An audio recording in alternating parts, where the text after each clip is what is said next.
A gunslinger with a limp rode 60 miles, just to read her letter again. The letter was in my left breast pocket when the horse threw me the second time. That was somewhere outside Delwood Crossing, maybe 2 miles past the creek that doesn't have a name on any map I ever saw, just a thin brown line of water that smells like iron in the spring.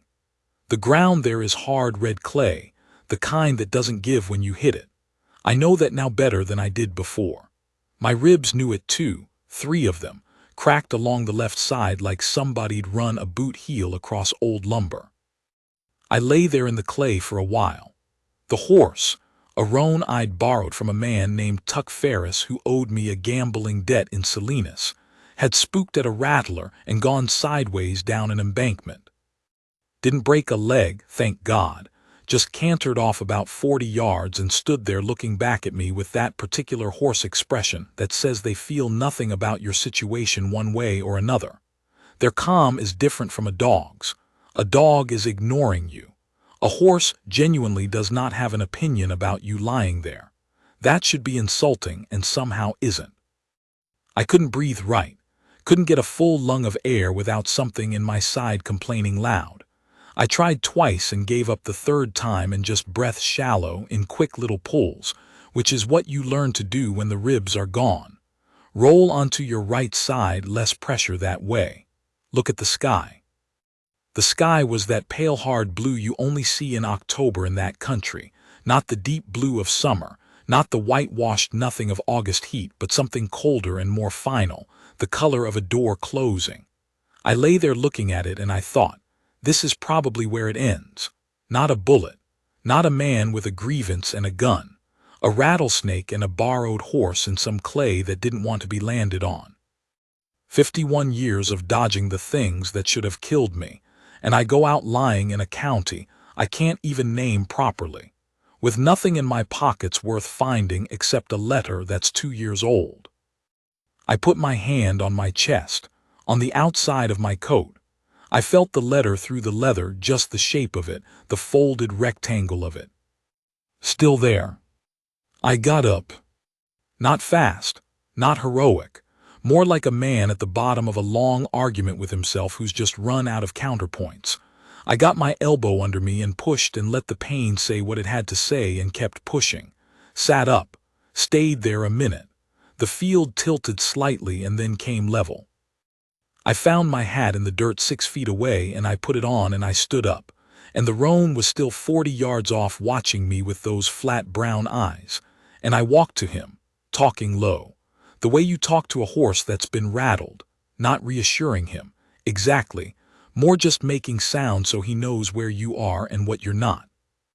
I got the roan and I walked him to a flat rock so I could mount without bending my left leg to the stirrup. And I sat up on him and waited for the vertigo to pass, and then I rode.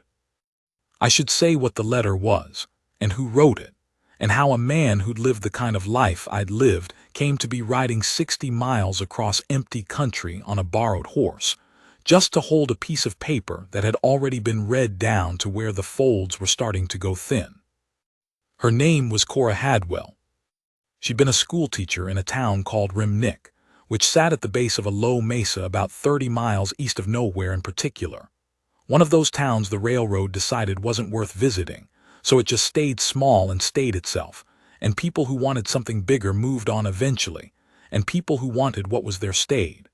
I'd passed through Rimnick twice, once going east with a man named Doyle Crest on a job I took when my options were limited, which is a story not worth telling, and once going west alone, about a year after that, which is where I met her. Or met her the way you meet someone when you're only in a place 2 days. I was camped outside town, and the school wagon had a wheel that had started going oval. You could see it in the track, the lopsided drag of it, and someone pointed me at the schoolhouse because I had the look, apparently, of a man who could fix things. The teacher came out when she heard the hammering, a woman maybe 40, maybe a little past that, with dark eyes and hair that had gone partly gray at the temples in a way she didn't try to fix.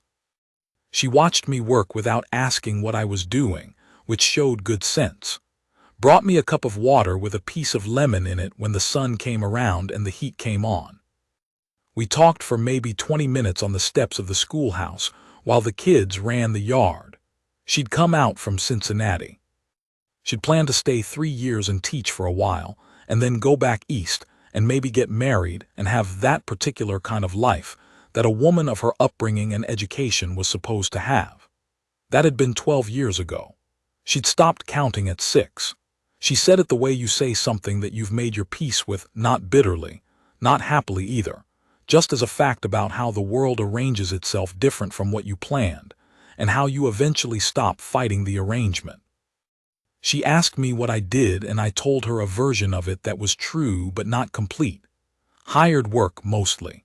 Some of it on the right side of things, some of it in territory that was harder to categorize. She nodded like I'd told her the weather. She didn't ask where I was going. Most people couldn't help themselves. They'd hear man with a limp and a certain kind of coat and no fixed address, and they'd need to know the destination, like the destination proved something. She just let the question sit there unasked, which was a generosity I noticed but didn't acknowledge at the time. I rode out the next morning before the school opened. I didn't say goodbye, habit of mine and a bad one, the kind of habit you develop when you've done enough leaving that you start treating the leaving itself as something that doesn't require a ceremony. 6 weeks later, a letter found me in Hiko. Letters followed me sometimes. I had an arrangement with a few post offices in towns I passed through not regular by any schedule, just often enough that word would eventually reach me. The Hiko postmaster had held this one for 3 weeks. He handed it over with the particular expression of a man who's been looking at an envelope addressed in a woman's handwriting for longer than he expected to. I didn't open it until I was out of town. I sat on a rock near a creek bed and I read it. It said, "I noticed you left without saying goodbye. I have known men who do that. Usually it means they expect not to be missed. I want you to know that is not always the case. If you come back through Rimnick, I make good coffee." The lemon was from a tree my sister sent me, and it is not quite ripe yet, but by spring it should be better.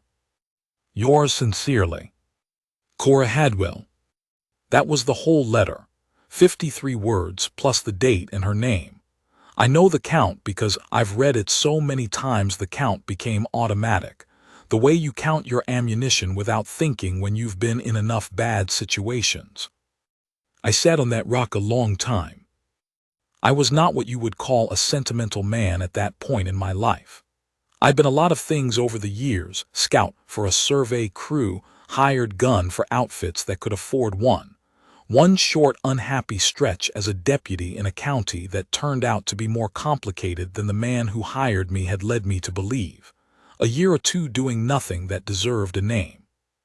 Through all of it I had shed most of what makes a man soft in the way that's useful. Not the other kind of soft, not weak, I don't mean that. The kind of soft that lets feeling in without it breaking you. I'd lost that somewhere along the way and hadn't missed it much because missing it required the very thing that was missing. I've been shot 4 times. I'd shot other men more times than that, and I don't account for all of them here. I had a limp from a wound in my left thigh that hadn't healed quite straight. The bone set wrong and nobody caught it until too late, and now my leg went one way when it should go another, and in cold weather it ached from the knee to the hip. I had a reputation in certain counties that preceded me in a way I'd learned to use and sometimes resented. I was 51 years old and I'd ridden into Hiko alone, and I was going to ride out of it alone, and that was just the shape my life had taken, the way mortar sets up when nobody's told it otherwise. But I sat on that rock and I read that letter, and something moved. Not like a lamp coming on. More like the first shift of ice in spring, not the break you can see, not the dramatic crack, but the deeper one underneath, the one that happens in the dark of the river before anything shows on the surface. The whole structure changing before you can point to the change. She'd looked at the thing underneath me and named it without meanness. That was what it was. Usually it means they expect not to be missed. She hadn't said it with pity. She hadn't said it as an accusation. She just said it like someone who'd seen enough of the world to recognize a thing, and then she'd written 53 words that contradicted it. I folded the letter back into its envelope. I put it in my breast pocket. I told myself I'd write her back when I had occasion to be in Rimnik. I never wrote her back. I kept the letter. The next 8 months were bad ones, and I'll be plain about that without detailing all of it. There was work in 2 different counties that I took because I needed the money, and I didn't ask enough questions about it. I'm not proud of either job. There was work in a 3rd county that I did for nothing, which I am more comfortable with, though it left me with less than I'd started with in ways that aren't all financial. And then there was Holt Greer. Holt Greer was a man I'd crossed in a business arrangement 2 years before the letter. He was the kind of man who kept ledgers in his head, who owed him, who'd crossed him, who'd embarrassed him in front of others, and he maintained those ledgers with the patience of someone who knows time is on his side. He'd hired 2 men to settle the account, a pair of brothers named Cully and Felix, who did that kind of work out of a particular county in the south part of the state. They found me in a boxcar outside Tulare, which shows you how thorough a man Holt Greer was. He tracked me through 6 counties and waited until I was in a position where running wasn't an option and fighting in a confined space was going to favor the side with 2 men. I got out of that boxcar. Not without loss, not without leaving something there on the floor of it, and not just blood, though there was plenty of that. Something else.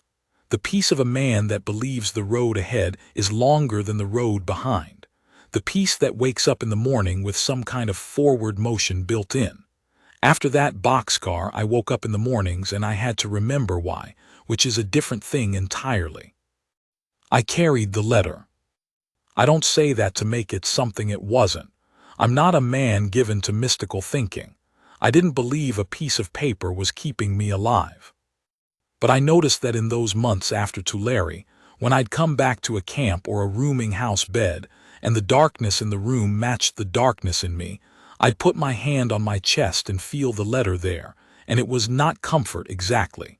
More like a direction, a compass point, a place the needle could go when everything else was unclear. I was riding through Delwood country because I'd heard Holt Greer had hired on with a land outfit operating near Marison. There was a piece of business between us that needed closing before I could lay anything down. That's why I was out there, on that red clay, under that October sky. That's the reason I told myself anyway, and it was true. It just wasn't the only true thing. I made camp 4 miles from where the horse threw me, at a creek bend with enough cottonwood cover to block the wind. Built a fire small enough to be useful without being visible from the road, a habit, and lay on my right side with my coat over me and my hand flat on the letter through the coat. The pain in my ribs was a steady red thing, not sharp, not changing, just there the way a wall is there. I'd broken ribs before. They heal slow and they heal mean, and for the first week every breath is a negotiation. I breathed shallow and looked at the fire and tried to think about Holt Greer, about Marison, about the practical geography of what I was doing. Instead I thought about Cora Hadwell. 2 years. I'd had the letter 2 years and not gone back and not written, and I sat there trying to explain this to myself, the way a man sometimes does in the dark, when the usual defenses are harder to maintain. There were the practical reasons. I was never near Rimnik. I was always pointed somewhere else. I was in the middle of something.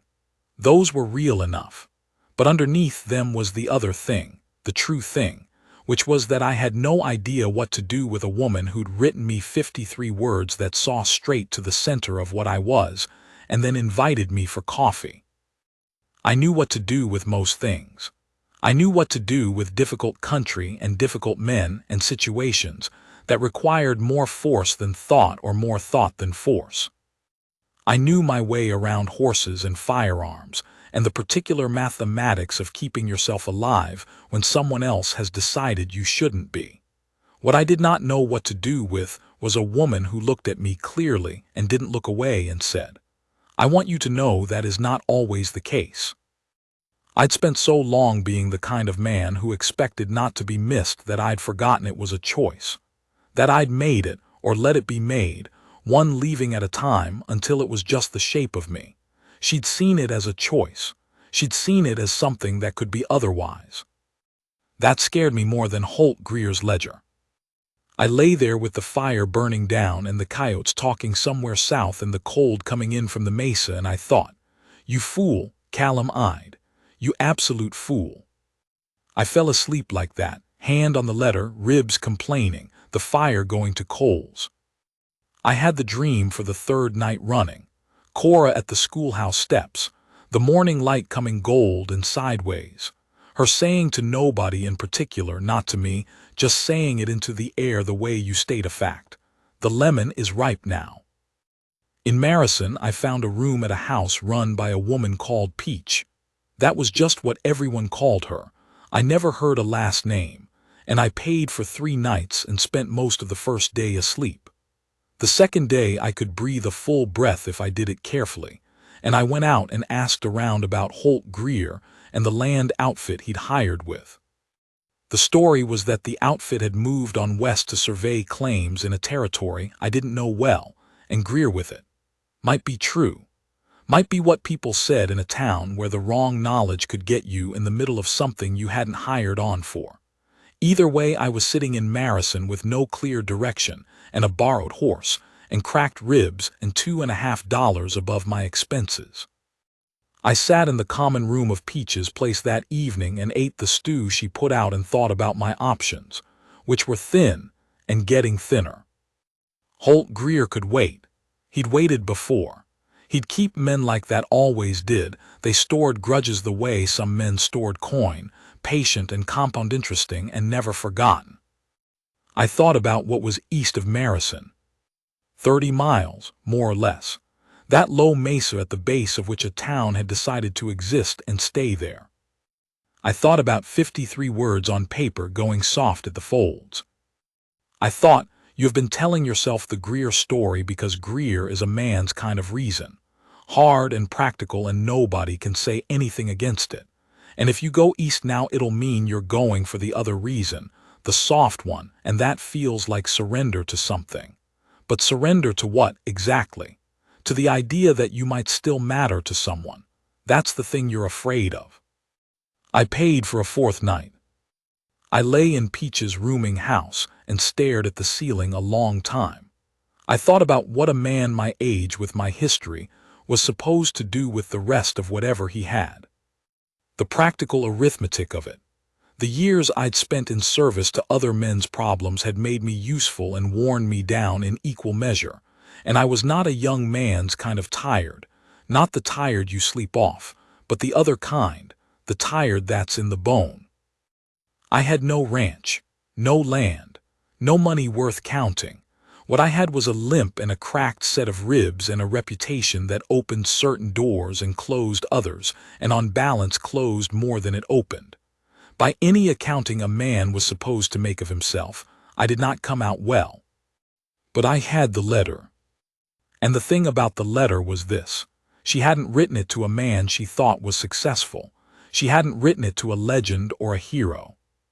She'd written it to the man who'd fixed the wheel and accepted the lemon water and talked to her for 20 minutes on the school steps and ridden away without saying goodbye.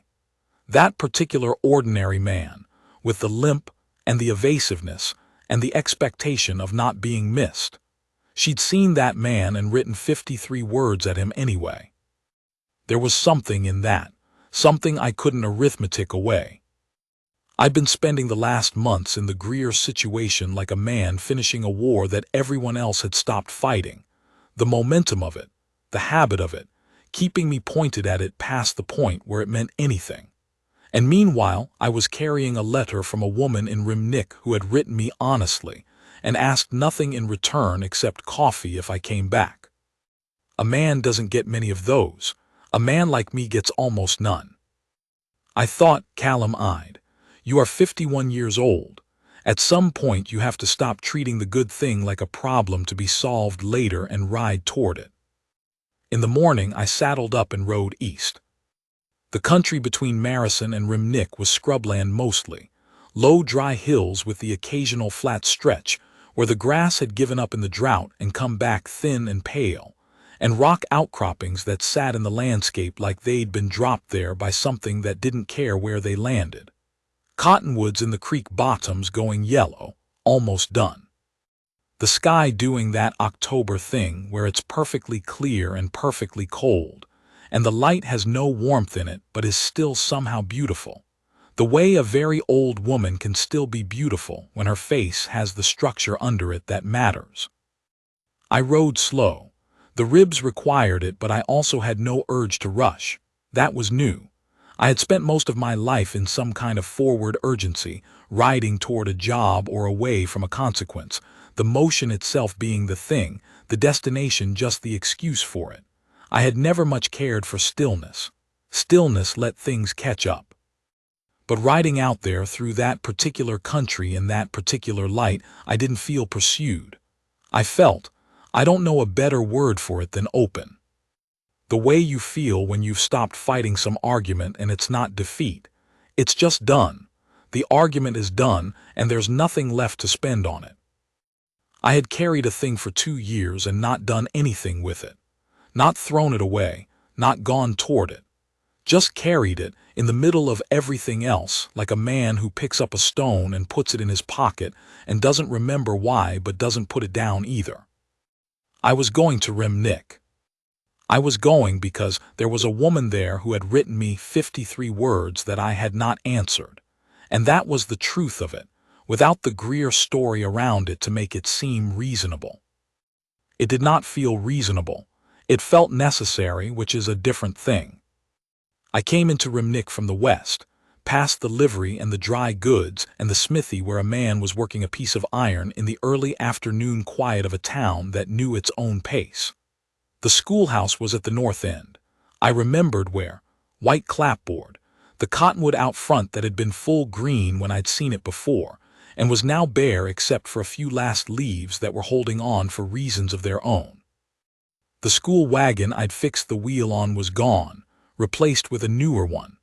Somebody'd painted the schoolhouse door red since I was last here, which seemed like a Cora Hadwell decision, not frivolous, not practical exactly, just a color chosen because the world might as well have color in it when it can. I tied the roan at the dry goods and went in and bought tobacco and asked, as plain as a man in my position could ask, after the school teacher. The woman behind the counter was older than me by some years, gray-haired and solid, the kind of woman who'd spent 40 years behind a counter and could read a man as fast as she could read a bill of sale. She looked at me, the coat, the limp, the cut on my jaw from where I'd hit the clay, the particular flatness around the eyes that comes from having been in enough bad situations that your face has stopped expecting good ones. She said Cora Hadwell was still here, still teaching. School had let out for the day at 3 and it was past 4 now, so she'd be home. She told me where the house was. She also looked at me for a moment longer than the information required, and the look was plain enough. Don't you bring trouble to that woman. She's good people and this is a small town and we remember. I said I didn't intend any trouble. She said, I'll take your word on it. The way she said it made clear she was doing no such thing and would be watching. I walked the roan up the north end of the street and my heart was doing something I didn't have a clean name for. Not the cold focus that came before something hard. Not fear. Something more careful than those. A kind of steadiness that felt unfamiliar, like a muscle being used that hadn't been used in a long time. My limp seemed worse, which is what happens when you're paying attention to yourself instead of what's in front of you. I stopped paying attention to myself, and my limp went back to what it was, which is bad enough without making it worse. The house was small and adobe, set back from a patch of ground she'd turned into something that was a garden in better months and was now mostly brown stalks and seed heads, the season having gone past most of it.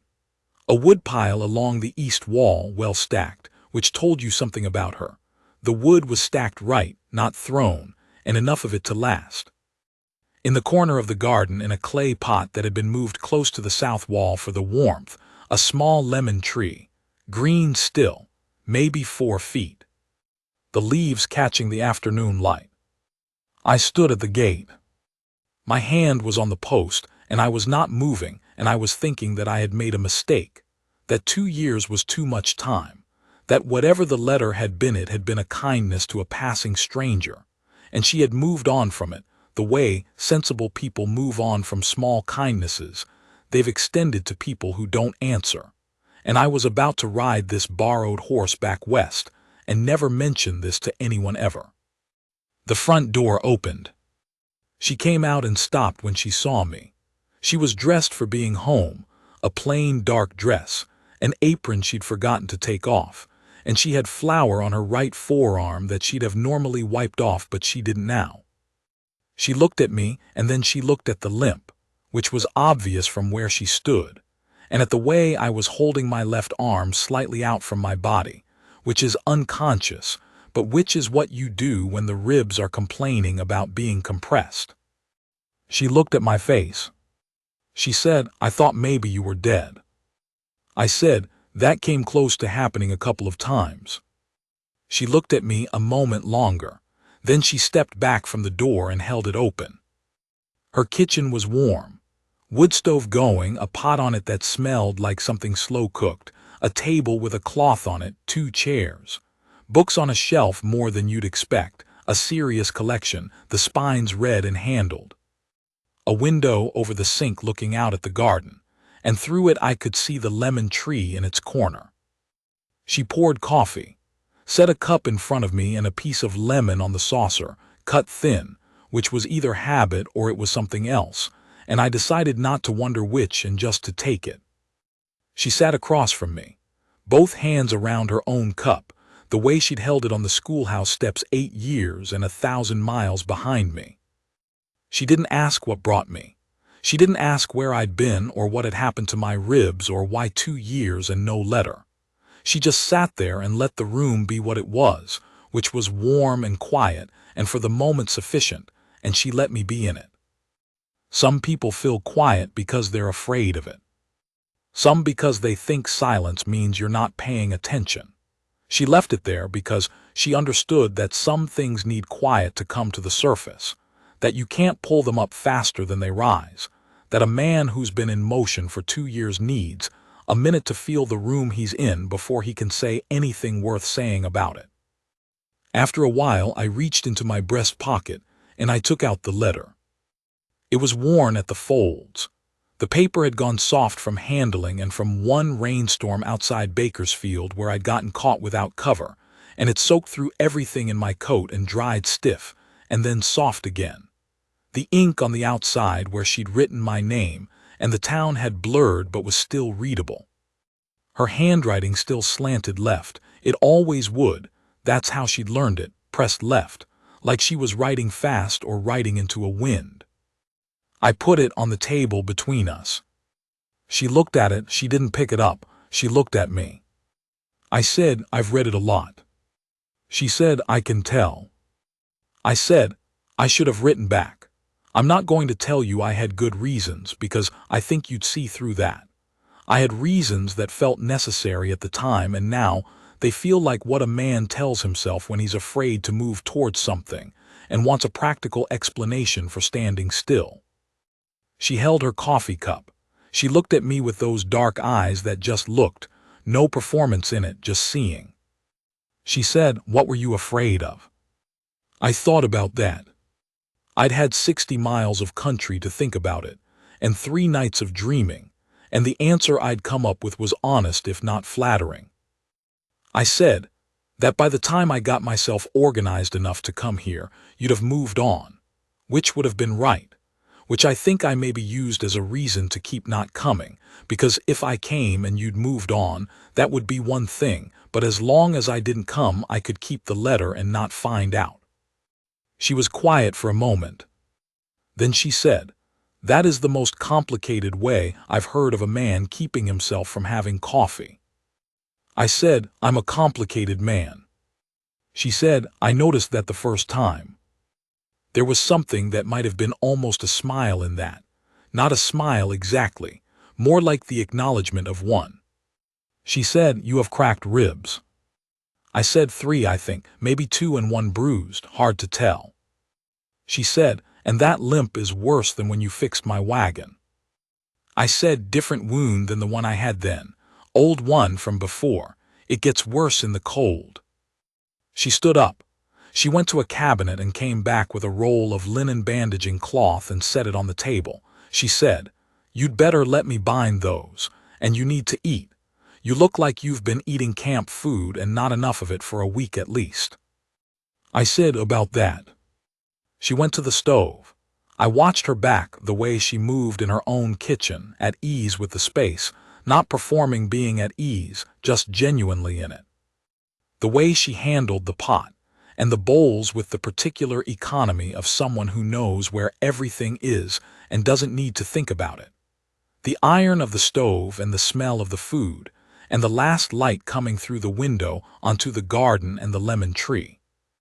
I thought, this is what I had in my pocket, not the paper, this, a woman at a stove deciding something. She bound my ribs that evening at the table, after supper, with the matter-of-fact competence of someone who'd been the closest thing to a nurse for 12 years in a town without a doctor. She didn't make a ceremony of it. She just cut the cloth and had me take off my shirt, and she wrapped it tight and even, her hands moving with a sure pressure that didn't apologize for hurting and didn't enjoy it either. I sat still and looked at the wall and thought about the last time someone had done something practical for my body's sake. I couldn't come up with an instance that wasn't a doctor paid for it, and even then the doctors in the places I could afford weren't the kind that treated you like a person. They treated you like a problem to be made functional again, which is fine, but different. She said while she worked, "The boy you saw in the yard when you came the first time, young Tomas, the red-headed one, he broke his collarbone last spring falling off a fence. His mother was in a panic. I've set bones before. Farm country, you learn." I said, "You didn't have a husband to learn from." She said, "No," a pause. "I was engaged back in Cincinnati. He died of fever before we married. That was a long time ago. I came west the following year." I said, "I'm sorry." She said, "It was a long time ago," again, and I understood that this was what she said about it and what she meant, and it was not a conversation she was opening so much as a fact she was placing in context. So I understood her a little better without either of us having to make it a thing. When she finished, she stepped back and looked at the binding the way a craftsperson looks at their work. She said, "Better, don't sleep on your left side." I said, "Yes, ma'am." She put the leftover cloth back in the cabinet and went and poured us both more coffee, and we sat again. She told me about the German family. Kaufmann was the name. A man and his wife and their 2 children who'd come over from somewhere east of Munich and had settled a claim about 4 miles from town. The children were in her school and spoke almost no English when they came, and Cora had started learning words from a book she'd ordered, German phrases written out phonetically, so she could send little notes home with the children that the parents could read. She'd been doing it for 4 months, and the father, a big quiet man who Cora said had the hands of a man who'd done serious work his whole life, had started coming to the schoolhouse fence in the evenings sometimes to trade words through the wire. Cora said a word, he said a word. English and German back and forth, slow and careful. She said, "I think what he wants is just to talk to someone. His wife doesn't go out much. He works the claim all day and then he comes to town and stands at the fence. Last week he brought me an apple, just held it through the wire without explanation." I said, "That's a lonely man making his best effort." She said, "That's what I thought." I told her about the road. Not all of it, I left out the parts that didn't need telling, but the shape of it, the horse throwing me, the clay in the October sky, getting up, the feeling, lying there with my hand on my coat, of the letter underneath. She listened with her full attention, which is a thing not everyone gives. Some people listen while thinking about what they'll say next. She just listened. When I finished, she said, You rode 60 miles with 3 cracked ribs because of a letter. I said, I rode 60 miles and cracked my ribs along the way. That's slightly different. She looked at me. I said also yes. She had a storeroom at the back with a cot she made up for me that night, with proper blankets and a pillow, which was more than I'd had in a week. The ribs were bound, and the food was in me, and the lamp in the main room threw yellow light under the door, and I could hear her moving around, putting out for the night, and then the sound of her door closing. I lay on my back on the cot and looked at the ceiling and breathed carefully and thought about Holt Greer, which felt very far away. Not unreal, Greer was a real problem, and it wasn't going away on its own. But far, like a thing seen from a distance that you know you'll need to deal with, but that can wait until morning. What I thought about instead was the shape of my life. I did it without self-pity, I hope. I tried to just look at it plain, the way you look at country to understand it, not to judge it. The years of motion, the work, the good and the bad of it, the places I'd been and not stayed, the people I'd ridden away from without saying goodbye, not just her, many of them, because I'd learned early that leaving was easier when you didn't watch what you were leaving. I thought about what it had cost to be the kind of man who expected not to be missed. I thought about a woman who saw it clearly and wrote 53 words into it, and aimed them at me like a stone at a distant target. The cut on my jaw was scabbing. My ribs rose and fell with the shallow breathing of the careful injured. Through the back window, I could see a strip of sky between clouds, stars going hard in the cold. I put my hand on my breast pocket, on the letter, the last time. I stayed 4 days. The second day I found a hinge on her front gate that had started to give. The post was loose, the pin working out from years of swing and winter frost. I could see it needed doing, and I did it without asking. Found her scrap pile in the back and a post hole digger, and I spent 3 hours on it, taking it slow with the ribs, resetting the post and rehanging the pin and adjusting the swing until the gate moved clean and level and would hold for 10 years at least. She came out when I was finishing. She put her hand on the gate and pushed it and felt the swing of it. She had the right instincts for what good work felt like, which told you something, and she nodded once. She went inside and came back with coffee and a piece of lemon on the saucer. Neither of us said anything about it. On the third day I split wood. She had enough through winter, but I split wood anyway, taking it slow and favoring my right side, and I stacked it against the existing pile. She watched from the window for a while and then stopped watching, which I understood as her deciding I wasn't going to put myself back to square one, and that satisfied her. The evenings at her table were the best part, not dramatic. Just the ordinary commerce of 2 people talking without performing, which I had forgotten was possible. She read to me from her natural history book. There was a passage about a bird called the greater roadrunner that she found genuinely funny, and she read it with a small contained amusement that was more enjoyable than most people's loud laughter. I told her about the survey work I'd done years earlier, before the other work took over, and about the country south and west that I'd seen then, some of it still unmarked on any map. She asked questions that were the right questions, the ones that showed she was interested in the country and not just making conversation. Once I asked her why she stayed. Not pointedly, I was curious. 12 years past her plan, alone in a small town, with her education and her abilities she could have been anywhere. She thought about it, she said. When I first came I was going to leave. Every year I was going to leave. But there was always something, one more year of students, one family that needed something from the school that couldn't wait. And then at some point I looked up and I realized I wasn't staying for those reasons anymore. I was staying because this is where I am. This is where my tree is. She nodded toward the garden. You stop leaving when the place you're in becomes real to you. I sat with that for a while. She looked at me with those dark eyes and she said, some people take longer to find a place that's real to them. The 4th morning she put coffee on and we sat and I said, There's a piece of business I need to close before I can be anywhere with any kind of peace about it." She looked at me steadily. She said, "The man you mentioned." I hadn't mentioned Greer by name. She'd heard enough in the way I'd described the past months to understand there was a thread that needed tying off. I said, "It's the kind of thing where it's been left open for too long and it has to close in person.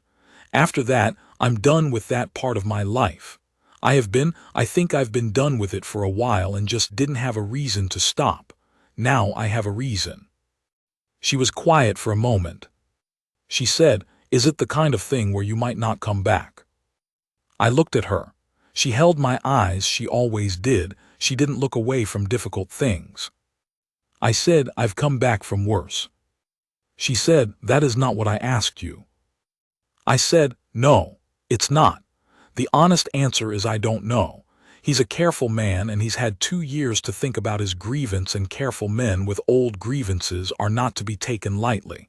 I'll take him seriously. I usually come out on the right side of these things, but I can't tell you always." She was quiet. She looked at her coffee. Then she looked at me. She said, "Come back to Rimnick when it's settled." It was not a plea, not a demand. It was said the way she said things, that she'd decided, flat, certain, comfortable with the decision. Like she'd looked at it and assessed it and concluded that this was the right thing and was saying it as a fact about the world.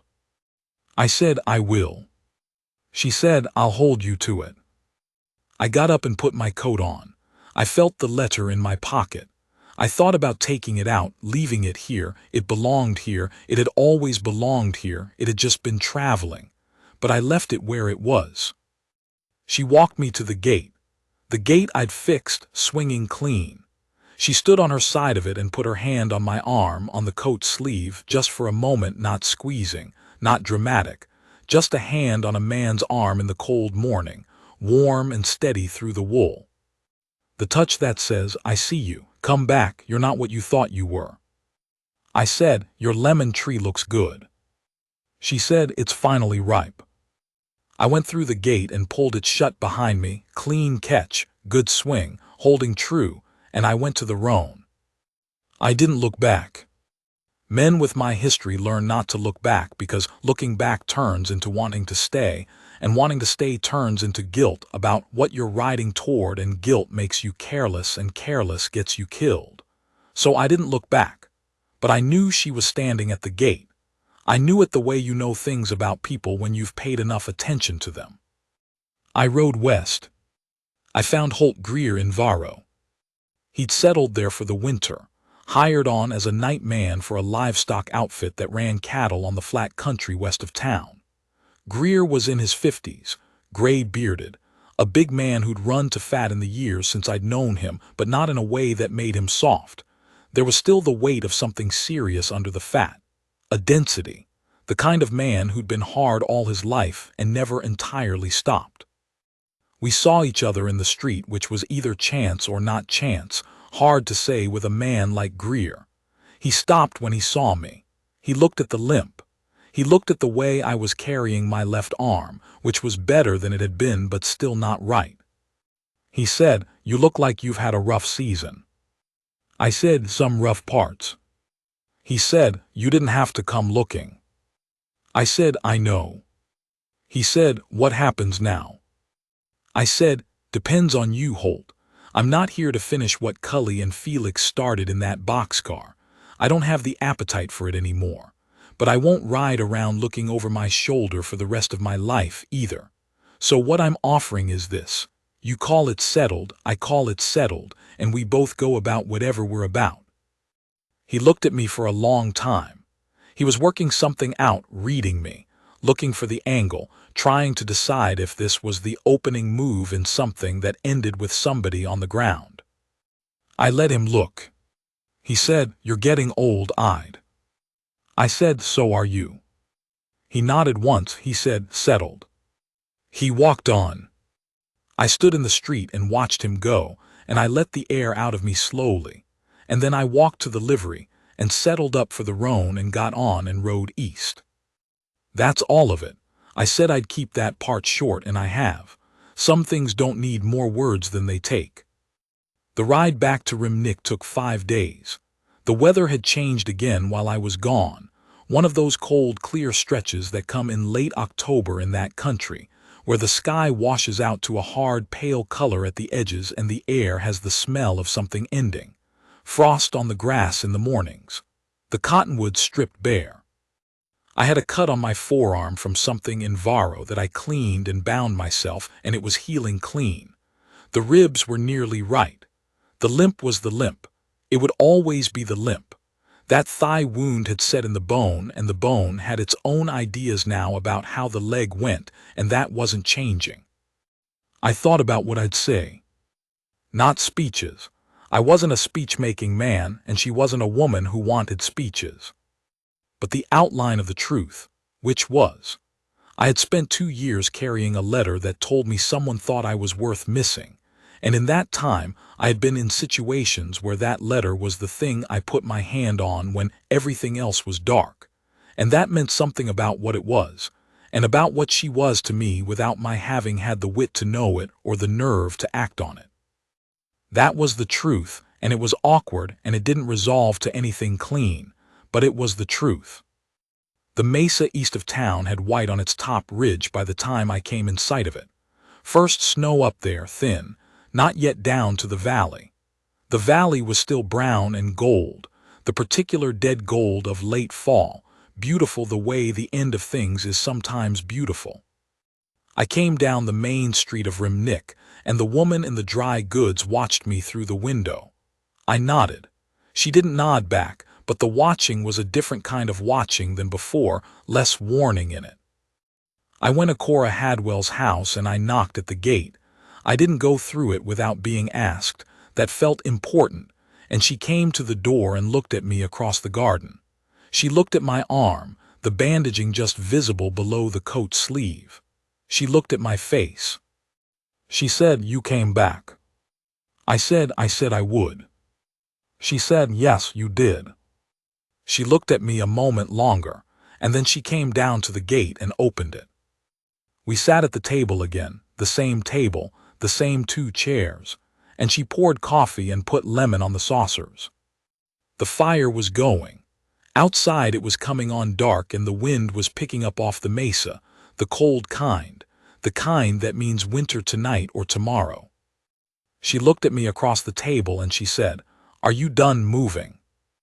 It was a plain question and it deserved a plain answer, and I sat there with the plainness of it for a moment, feeling the weight of it. Not uncomfortable, just real. I'd been moving since I was 23 years old. There was a reason for it at first, and then the reason was gone, and the motion had become the habit, and the habit had become the shape of me. 51 years old, and I had covered enough country to know that more country didn't add anything. You don't find what you're looking for by putting more miles behind you. You find it by stopping somewhere that's real and staying. She'd said that. You stop leaving when the place you're in becomes real to you. I said, "I think I might be done. I've got some things I'd need to do to put the old work down for good. Some obligations, some men who'd need to know. But that's practical, that's not the thing. The thing is, yes, I think I'm done." She nodded once. She said, "There's a shed out back that needs the roof looked at before the first real snow. And the Kaufman family has been living in a half-built house for 2 seasons. Their father wants to know if anyone in town does carpentry." I said, "I do some carpentry." She said, "I thought you might." The fire threw orange light. Outside the wind was working at the shutters, the first serious wind of the coming winter, cold and patient and enormous the way weather in that country is. It pressed against the house and the house stood it. Lamp on the table, 2 cups. I put my hand flat on the table, open, not reaching. She set her coffee cup down. She put her hand over mine. Not holding, not gripping, just there, warm and still, the way you put something down when it belongs there. The flour was gone from her forearm. The fire crackled once and settled. I thought about 51 years of keeping my hands to myself, of riding away before the leaving got complicated, of the whole architecture of not being missed that I'd built up one departure at a time, until I'd come to believe it was just what I was. She'd written 53 words at it, and it had started to come down. Through the window I could see the corner of the garden, and in the last light the lemon tree in its clay pot, green against the gray of everything else, the small bright fact of it. In the morning I'd bring it in before the frost. I'd find a spot near the south window where it would get the light. It would need water and a little care through the winter, and by spring it would be all right. She said, "You could have just written back." I said, "I know." She said, "Instead you rode 60 miles. I said, 60 miles and 3 cracked ribs. She looked at me. Something in her that had been held carefully let itself settle, the way things do when they've been waiting long enough. She said, "I'm glad you came." I said, "So am I." Outside the stars went hard and cold in a strip between the clouds. The wind kept at the eaves. The fire made its small sound and we let it. I wasn't going anywhere. That was the whole of it, that was enough.